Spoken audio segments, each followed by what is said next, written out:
So this is a snare that I'm working on in a tune right now, and along the way of processing this snare to make it fit into the mix a little bit better, I found that I used some pretty interesting tricks which I wanted to share today.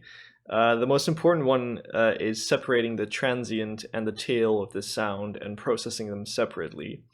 So yeah, let's just dive into that, see what we started with. If I turn off all these plugins, I'm going to leave on this saturator because this is just to prevent the signal from clipping. But if we turn all that off, we can hear that we start with a pretty thin sound. But if we turn everything back on, we have a much fuller sort of snare clap sort of sound. You can also see the difference, like the sample we started with trails off pretty fast, but then what we end up with is this really big sausage of a snare clap kind of thing. By the way, if you're curious how I got this sample, it's one that I made before using a technique showed in another tutorial, which I'll put a link to in the description, and I'll also show a card in the top right corner. Yeah, so let's get into how I process this.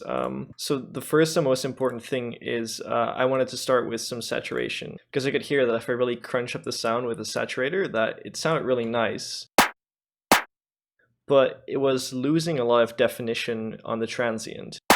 Because if we listen without, we can hear that we have a much stronger transient. But I still wanted to have this saturation, but I didn't want to lose the transient.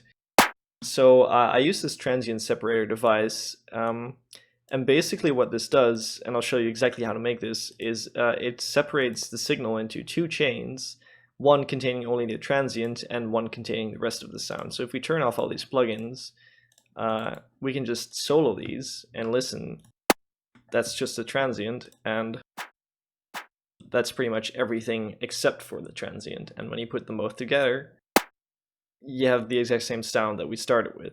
And then you can just post-process those separately.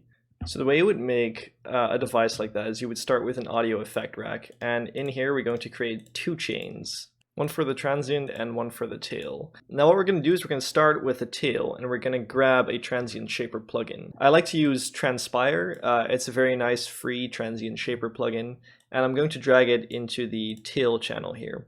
And what I'm going to do is I'm going to turn it all the way down. So when we solo this, we hear that it completely removes the transient from the sound. Now we have the tail part finished, but we want the transient to have sort of the equal but opposite effect. So we're going to copy that over into this chain, and now we're going to group it.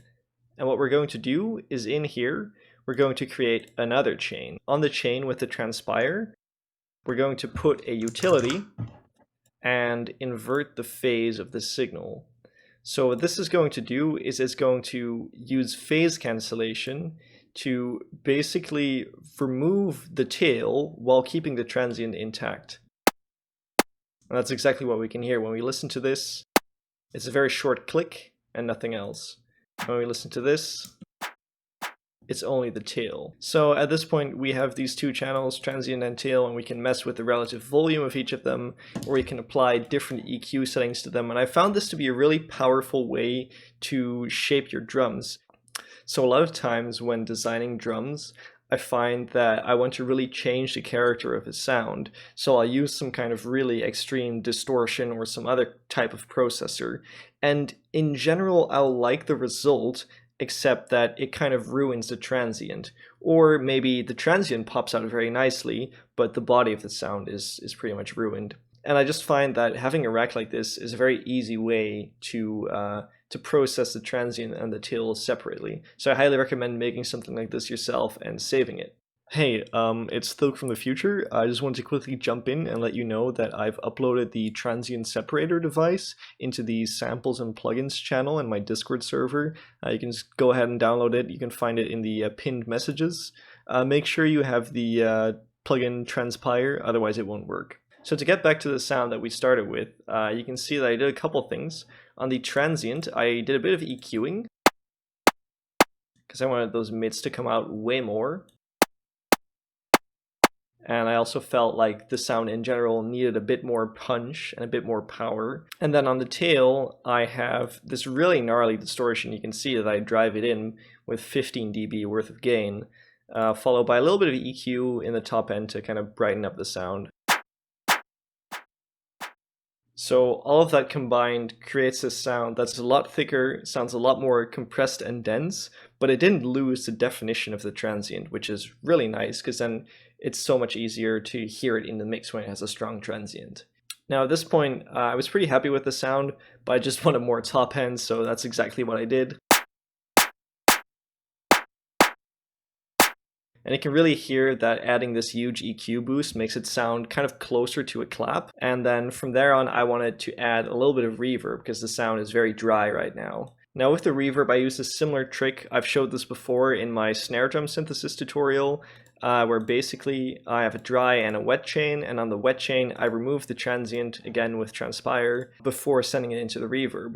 And the reason I do this is because the transient has a very different sound from the rest of the body, and a lot of times on snares I find that the sound of the reverb from the body sounds a lot nicer than the sound of the reverb of the transient.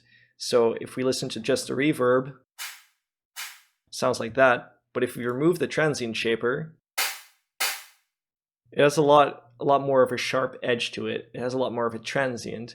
And having a transient in your reverb and a transient of the snare itself, that's going to conflict and it's going to fight. And I find that having this transient shaper before your reverb mixes both the dry and the wet signal much nicer. So if we listen to both together, and then I turn off the transient shaper,